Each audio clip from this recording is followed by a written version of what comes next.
महानगरपालिकांच्या निवडणुकींचा निकाल लागला आणि त्यानंतर सगळीकडेच आपल्याला भाजपनं एक हाती सत्ता मिळवल्याचे चित्र जे आहे ते पाहायला मिळते। पुणे आणि पिंपरी चिंचवड या दोन महत्त्वाच्या महानगरपालिकेमध्ये सुद्धा भाजपची सत्ता आल्याचं पाहायला मिळते आणि त्यातच आता जिल्हा परिषदेच्या निवडणुकांचं बिगुल वाजलेलं आहे। उद्या फॉर्म भरायला सुरुवात होईल। जिल्हा परिषदांमध्ये अजित पवारांचं वर्चस्व आपल्याला पाहायला मिळतंय। त्याआधी झालेल्या नगर परिषदांच्या कालामध्ये सुद्धा पुणे जिल्ह्यामध्ये अजित पवारांचंच वर्चस्व असल्याचं पाहायला मिळालं।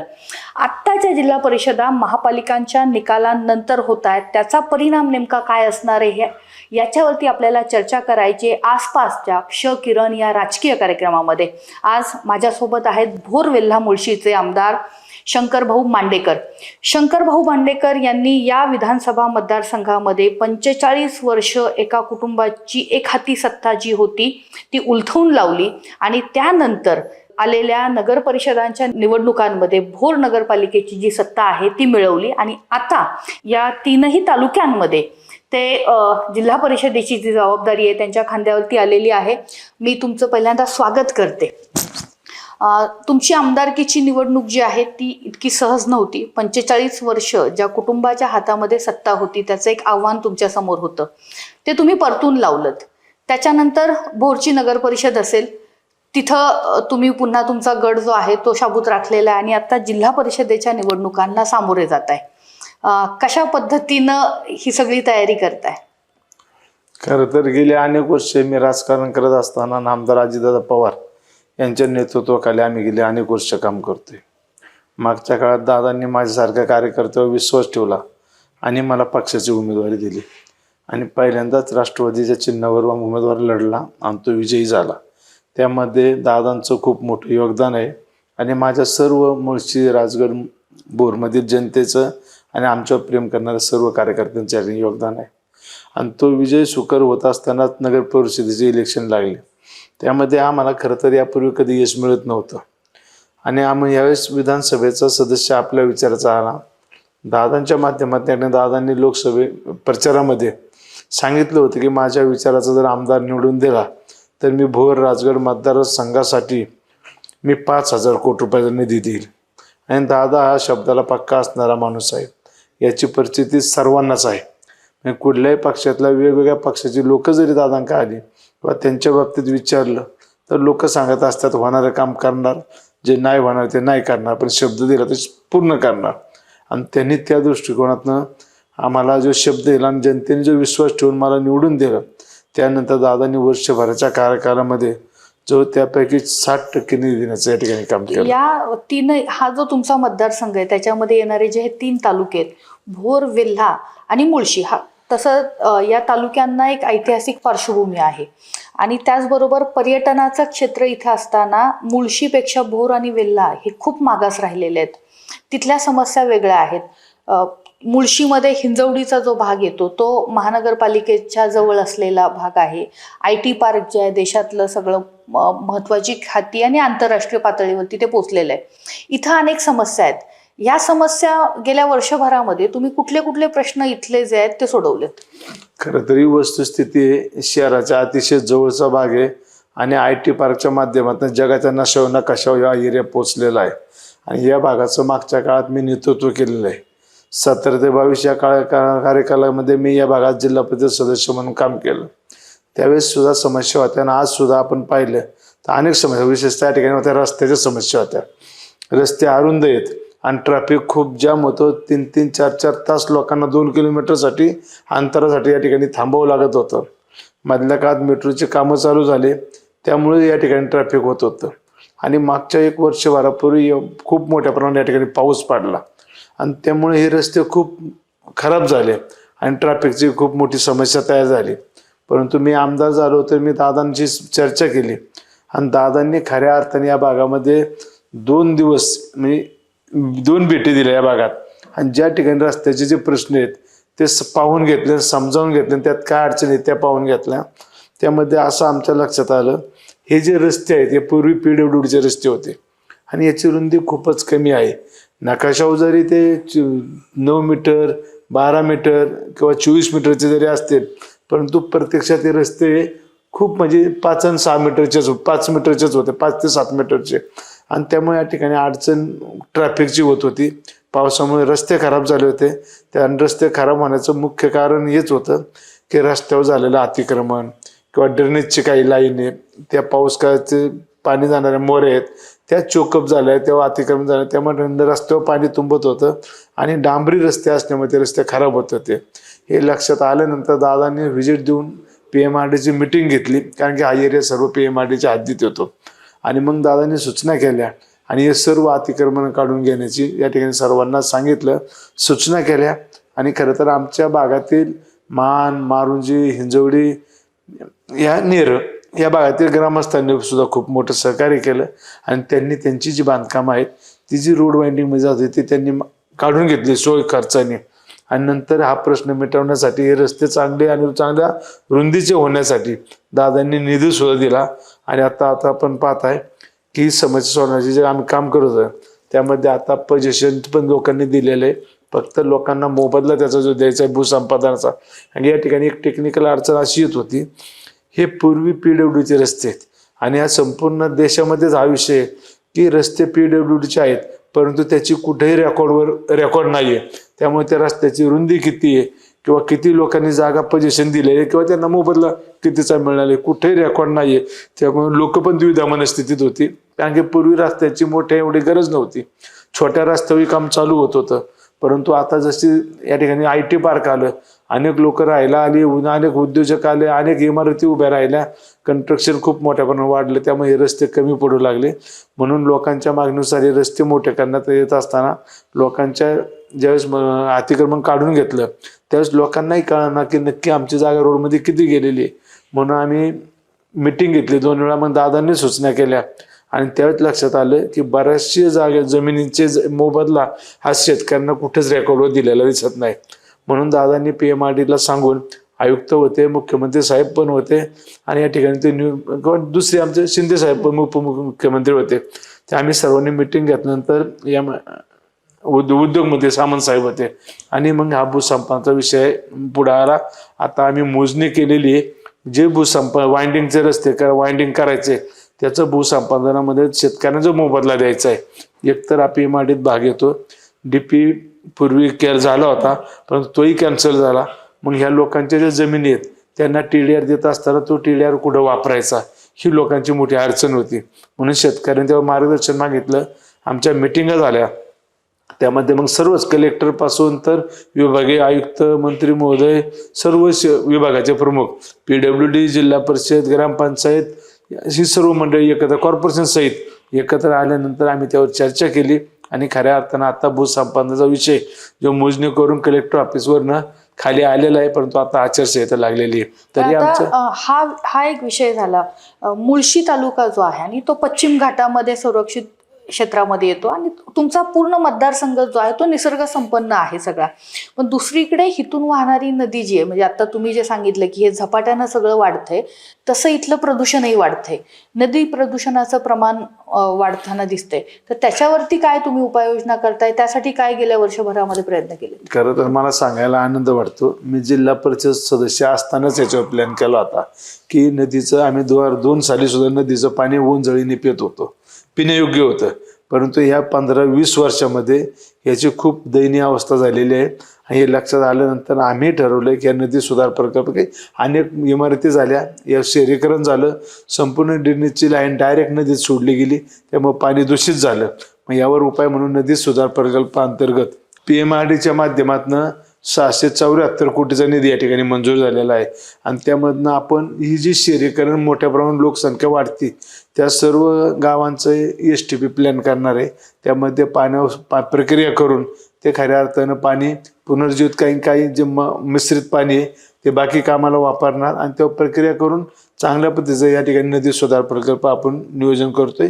आणि त्याचं काम प्रगतीपत्र आता टेंडर प्रोसिजरला ते काम आहे, ते झाल्यानंतर नदी नक्कीच चांगलं स्वच्छ होईल आणि त्याचा सर्वांनाच आनंद घेता येईल. आता या 3ही तालुक्यांमध्ये पाहिलं तर दुर्गम भाग, म्हणजे विशेषतः वेल्हा आणि भोर यातला जो परिसर आहे तो अतिशय दुर्गम आहे. मुळशीमध्ये काही प्रमाणामध्ये रस्ते जे आहेत ते झालेले आहेत, पण या दुर्गम भागामध्ये रस्ते, दळणवळण हे प्रमुख प्रश्न आहेत. त्यावरती काय, आणि ह्या जिल्हा परिषदेच्या निवडणुकांमध्ये कुठले मुद्दे महत्वाचे तुम्हाला वाटतात? खरं तर जिल्हा परिषदेमध्ये मुळशीचा विचार केला तर हे रस्त्यांचे प्रश्न होते, हे बरेचसे अंश आम्ही या ठिकाणी मार्गी लावलेत. आमच्या भोगावचा एक ट्रॅफिकचा प्रश्न होता, तोही बायपासचा विषय आम्ही मार्गी लावला, तेही भूसंपादन झालेलं आहे. त्यांचा मोबदल्यावरनं काय मोबदला नक्की द्यायचा ती लोकांची चर्चा करून आमच्या 2 मिटिंग झाल्यात. फायनल मिटिंग आहे ही जिल्हा परिषद इलेक्शन झाल्यानंतर, त्यावरही आम्ही फायनल निर्णय घेऊन तोही लोकांना मोबदला देऊ. त्याचप्रमाणे भोर आणि राजगड या तालुक्यांचा जर विचार केला तर त्या तालुक्यामध्ये कुठलीही औद्योगिक वसाहत नाही. त्या लोकांचं जीवन हे फक्त शेतीवर अवलंबून आहे आणि त्यामुळे ते शक्य होत नाही. राजगडमध्ये तर आपण पाहतो बहुतांशी लोक किंवा तरुण मुलं विशेषतः ही पुणे शहर, मुंबई या ठिकाणी जर नोकरी व्यवसाय निमित्त तर राहतात. तिथं फक्त वयस्कर लोकच, एक कुटुंबातील 2 आई वडील किंवा आजी आजोबा त्या ठिकाणी राहतात. मग हे होत असताना त्या भागातील जे रस्ते आहेत ते खऱ्या अर्थाने खूप अरुंद आहेत आणि खराब सुद्धा आहेत. तर ते रस्ते आणि त्या एरियाला ऐतिहासिक महत्व आहे. राजगड तालुक्यामध्ये आपला म्हणजे जिथं स्वराज्याची राजधानी आहे तो पहिली राजधानी, तो राजगड किल्ला त्या ठिकाणी आहे. पहिलं स्वराज्य तोरण बांधलं, तो तोरणगड त्या ठिकाणी आहे. पहिली स्वराज्याची शपथ त्या ठिकाणी घेतली गेली. तो रोहिडेश्वर सुद्धा त्या ठिकाणी आहे आणि रोहिडेश्वर सुद्धा त्याच भागात आहे. हे ऐतिहासिक महत्व असल्यानं हे जर गड किल्ल्यांकडे जाणारे रस्ते हे जर आपण रुंदीचे चांगले बनवले तर खऱ्या अर्थाने या भागात अनेक पर्यटक येणार आहेत. कारण अनेक धरणं या भागात आहे. त्या निसर्ग सौंदर्य खूप मोठ्या प्रमाणात आहे. डोंगरदऱ्या पूर्ण म्हणजे नैसर्गिक सौंदर्याची या ठिकाणी खाण आहे असं म्हणलं तरी वावगं ठरलं नाही. परंतु हे जर रस्ते आपण चांगले केले, चांगले रुंदीचे केले तर अनेक पर्यटक येतील. या भागातल्या रस्त्याचे प्रश्न मिटतील आणि या भागातील युवकांना उद्योग व्यवसायाच्या चांगल्या संधी उपलब्ध होतील आणि खऱ्या अर्थाने या भागाची डेव्हलपमेंट होईल. म्हणून आम्ही वेगवेगळे रस्ते वेगवेगळे हेडबंद घेण्याचं ठरवलं आहे.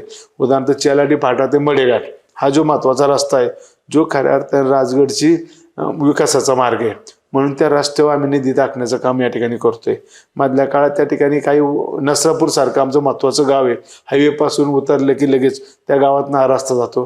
त्या ठिकाणी काही पोल होते, इलेक्ट्रिकचे जुने काम होते, त्या ही कामं आता प्रस्तावित हो प्रस्तावित आहे. आता निवडणुका ज्या आहेत त्या जाहीर झाल्यात, फॉर्म भरायची सगळी तयारी. दुसरीकडे दोन्ही राष्ट्रवादी पुन्हा जिल्हा परिषदेला पण एकत्र येत आहेत आणि कदाचित घड्याळाच्या चिन्हावरती ह्या निवडणुका लढवल्या जातील.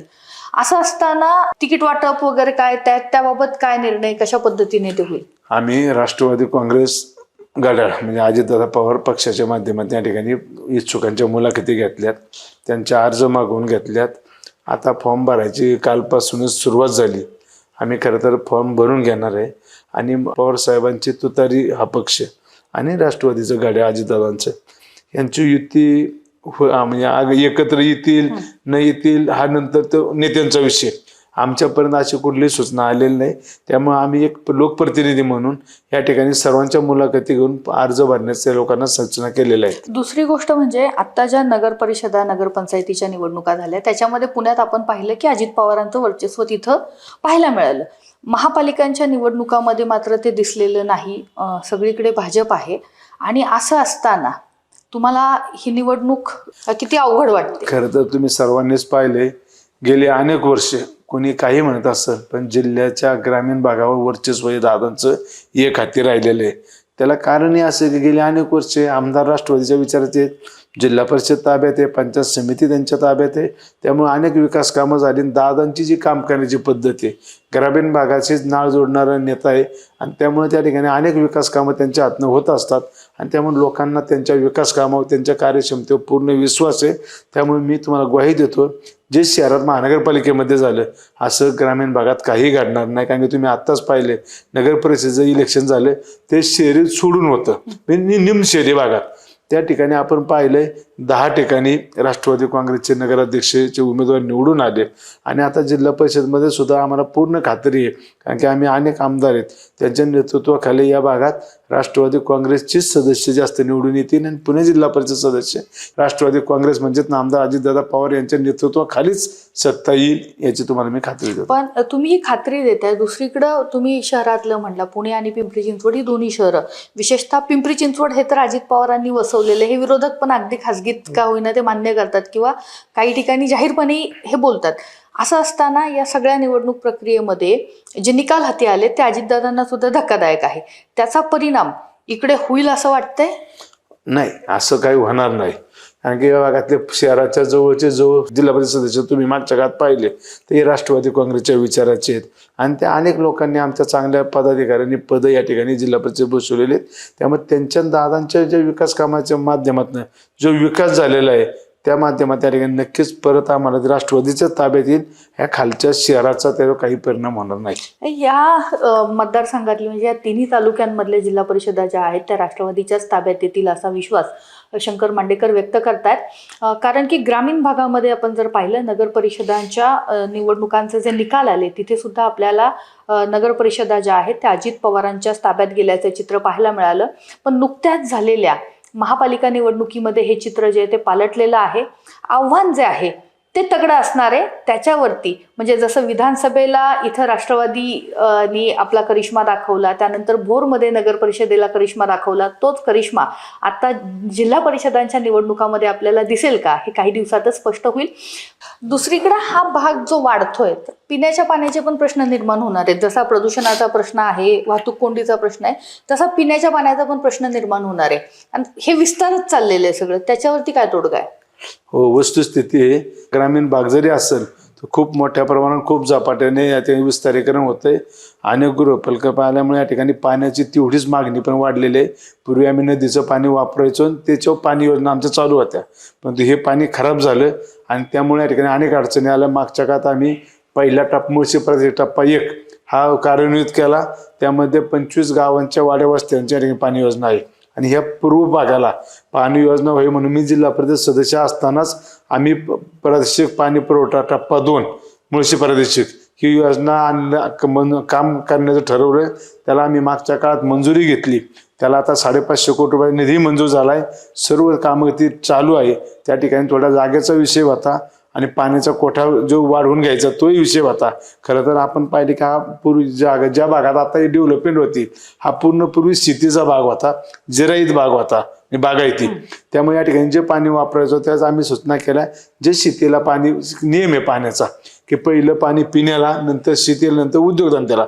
त्याचप्रमाणे आम्ही जे शेतीचं पाणी होतं ते पिण्याला प्राधान्याने मागितलं आणि त्या पद्धतीने या ठिकाणी योजना मंजूर झालेली आहे. आता त्याला STP आमचा फिल्टर प्लॅन्टच्या जागेची थोडी मागणी होती, त्याला 5 एकर जागेची अडचण होती. ते मी मागच्या 15 दिवसापूर्वी ते सोडवलेले आहे. त्यामुळे आता थोड्या दिवसात ही योजना चांगल्या पद्धतीने कार्यान्वित होऊन या भागाचा पिण्याच्या पाण्याचा प्रश्न कायमस्वरूपी सुटेल.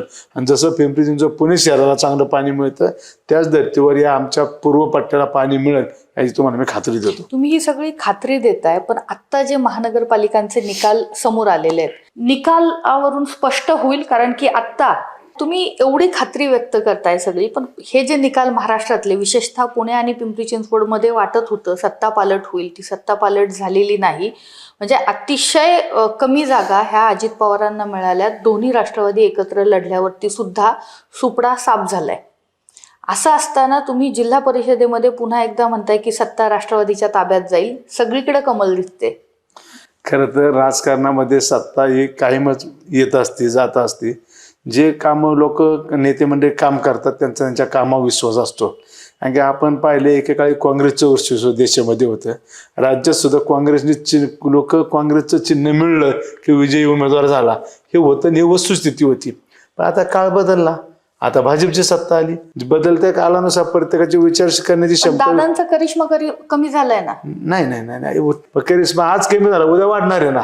तुम्ही पाहिलं एकतर्फी होणारे दोन्ही महानगरपालिका इलेक्शन होत्या, परंतु दादांनी त्यात असं वातावरण तयार केलं की लोकांना शेवटच्या क्षणापर्यंत कळत नव्हतं नक्की कोणाची सत्ता येईल. आणि हे दाखवून दिलं. ठीक आहे, निकाल काय लागला ही वस्तुस्थिती आम्ही मान्य करू, परंतु एकट्या माणसाने ही सर्व यंत्रणा कामाला लावून शेवटच्या क्षणापर्यंत निवडणुकीमध्ये रंगत आणली आणि हीच रंगत भविष्यकाळात दादा जिल्हा परिषदेमध्ये नक्कीच आणते याचा आम्हाला विश्वास. परंतु महानगरपालिकेच्या निवडणुकीमध्ये जे घडलंय ते लोकांनी बघितलंय आणि त्यानंतर जिल्हा परिषदांच्या ह्या निवडणुका होत आहेत. त्यामुळे चित्र स्पष्ट होत आहे का हे आपल्याला कळेल की दादांचा करिश्मा जो आहे तो या सगळ्या ग्रामीण भागातल्या राजकारणावरती त्यांची पकड जी आहे ती मजबूत राहते का हे आपल्याला कळणार आहे. महापालिकांच्या निवडणुकीमध्ये जे जे घडलं ते तुमच्यापर्यंत पोहोचवलेलं आहे आणि आता त्याच पद्धतीनं जिल्हा परिषदांच्या निवडणुकांमध्ये काय घडतंय तिथलं राजकारण नेमकं कसं आहे हे तुमच्यापर्यंत पोहोचवण्याचा प्रयत्न आसपासच्या माध्यमातून सुरू राहणार आहे. पाहत राहा आसपास.